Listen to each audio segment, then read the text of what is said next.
बहुत से लोग 666 यानी हैवान की छाप के मुतालिक बड़े तजस्सुस में मुब्तला रहते हैं और यही तजस्सुस उन्हें 666 के मुतालिक अजीब किस्म की पहेलियों में उलझाए रखता है।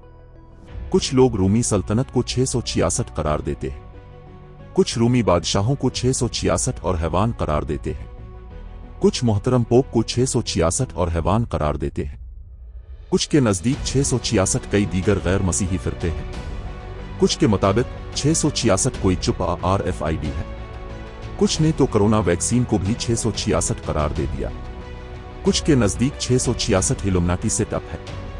इसके अलावा और भी कई दीगर ख्यालात और कियास आराइयां पाई जाती हैं। हालांकि 666 की मोहर उन पर साबित है जिन्होंने खुद को हैवान के आगे बीच देना है। मेरे दोस्तों, अगर आज आपकी जिंदगी में हैवान इब्लीस का कब्जा है, आप गुनाह में जिंदगी बिसर कर रहे हैं, गुनाह के सबब इब्लीस के हाथों बिक चुके हैं, तो आप पर 666 की मोहर है। बल्कि हर इस शख्स की जिंदगी पर रूहानी एतबार से 666 की मोहर साबित है जो नए सिरे से पैदा नहीं हुआ है, क्योंकि इस छाप हैवान और मुखालिफ मसीह की रूह अब तक काम करती है। क्योंकि इस छाप का असर उन पर साबित है जिन्होंने खुद को इस हैवान के हाथों बेच दिया हो। और अगर अपने गुनाह के सबब खुद को इब्लीस के हाथों बेच दिया है तो मुबारक हो, अब पर 666 की मोहर कब की लग चुकी हुई है। आपको तजस्सुस में रहने की जरूरत नहीं कि फलां 666 है या फलां।